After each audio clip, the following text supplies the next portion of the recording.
Bonjour tout le monde, bienvenue dans cette nouvelle vidéo. Donc aujourd'hui on va démarrer un nouveau chapitre, ça va être la trigonométrie. Et donc dans cette première partie on va voir la définition du cercle trigonométrique et du radian. Donc commençons par définir ce que c'est que le cercle trigo. Et pour cela on va se placer dans un repère orthonormé direct, donc d'origine O, et de vecteurs unitaires, par exemple OI et OJ. Donc vecteur unitaire, ça veut dire que la norme de OI, c'est ce qu'on va appeler une unité, donc c'est égal à 1, et OJ, c'est ce qu'on va aussi appeler une unité pour l'axe des ordonnées, et ça va aussi être égal à 1. Donc, une fois qu'on a notre repère orthonormé direct, le cercle trigonométrique est le cercle de centre O, donc l'origine de mon repère, est de rayon 1. Voilà, c'est ce que c'est que le cercle trigo. Donc d'abord, on définit, donc on introduit un repère orthonormé direct et on trace un cercle de centre l'origine et de rayon 1. Donc en gros l'unité qu'on a choisi pour notre repère.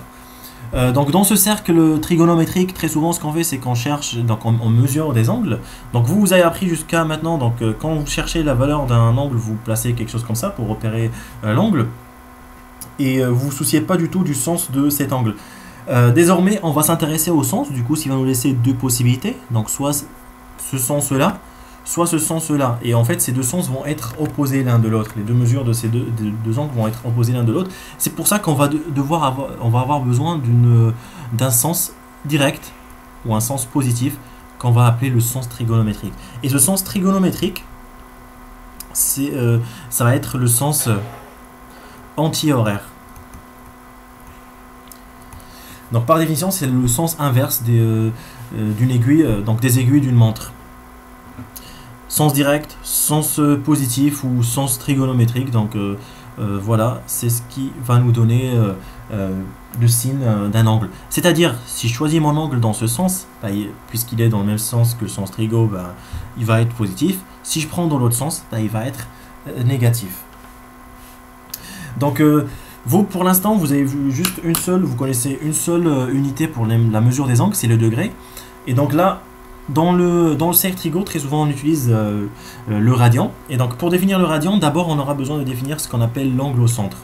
Donc prenons un cercle quelconque de centre O par exemple et de rayon R.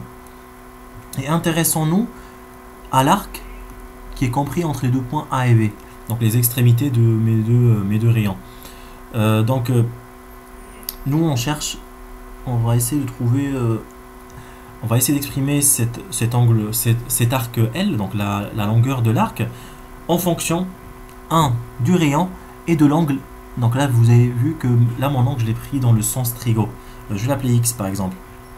Donc le lien entre le L, la longueur de l'arc, elle est égale au rayon fois l'angle, et là il faut faire attention. Le X il est pris en radian. On va voir ce que c'est que le radian. Mais pour l'instant, le lien entre la longueur de l'arc, le rayon et l'angle, c'est celle-là, L égale R fois X. Donc avec X, c'est l'angle en radian. C'est le plus important. Donc on peut trouver tout de suite une équivalence puisqu'on va l'utiliser plus loin. Donc par exemple, cette mesure de X, c'est égal à L sur R. Donc bien sûr, mon R il est non nul, sinon je vais avoir un cercle qui est réduit à un point.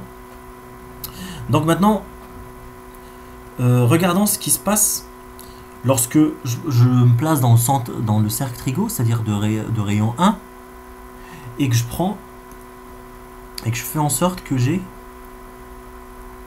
un arc de longueur 1. Donc ce qui va se passer si on applique la formule de tout à l'heure, donc ce X qui va être, n'oublions pas, en radian.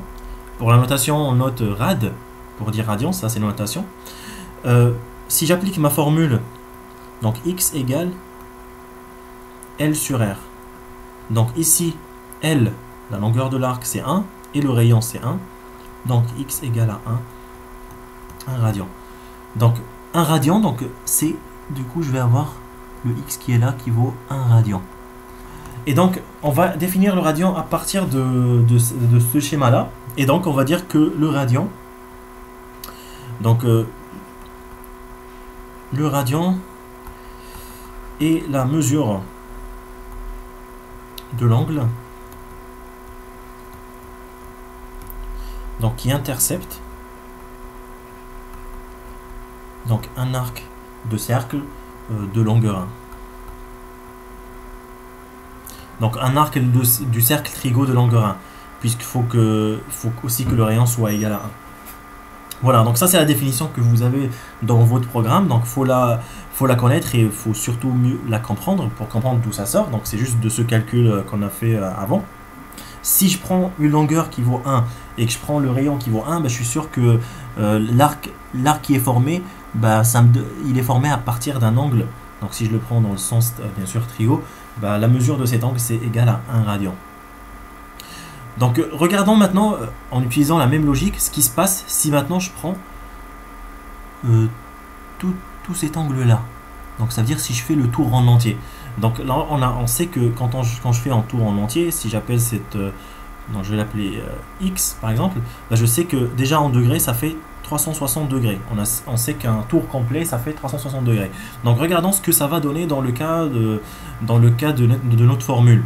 Donc là, on a vu que X est égal à L sur R. Avec L, c'est la longueur de l'arc qui va être formé. Moi, je démarre de là, puisque je fais un tour en entier. Donc, l'arc qui va être formé, c'est tout ça. C'est-à-dire le périmètre en entier. Et donc, le périmètre, c'est égal à 2pi R, rappelons-le. Dans mon cas, 2pi R, c'est 2pi fois 1. Donc, ça veut dire c'est égal à 2pi. Donc, revenons à notre calcul. Donc L, la longueur de l'arc, c'est le périmètre, donc c'est égal à 2pi. Et le rayon, c'est égal à 1, donc c'est sur 1. Et X, c'est un résultat en radian. Ce qui veut dire que là, mon X égale à 2pi radian. Et c'est aussi égal, c'est le même X qui est là, à 360 degrés. Et donc là, c'est ce qu'il faut absolument retenir. Donc 360 degrés correspond à 2pi radian. Donc ça, c'est quelque chose à retenir par cœur, donc il faut apprendre par cœur. Donc là c'est le lien entre radian et degré. Donc ce qui veut dire, si je veux passer du degré au radian, donc 1 degré, je passe 360 degrés de l'autre côté, ça me fait 2pi sur 360, donc le résultat va être en radian, ce qui équivaut, donc si je veux faire l'opération inverse, 1 radian, donc je divise par 2pi, égale 360 sur 2pi, et le résultat, ça va être en degrés. Donc je vais le placer plus haut.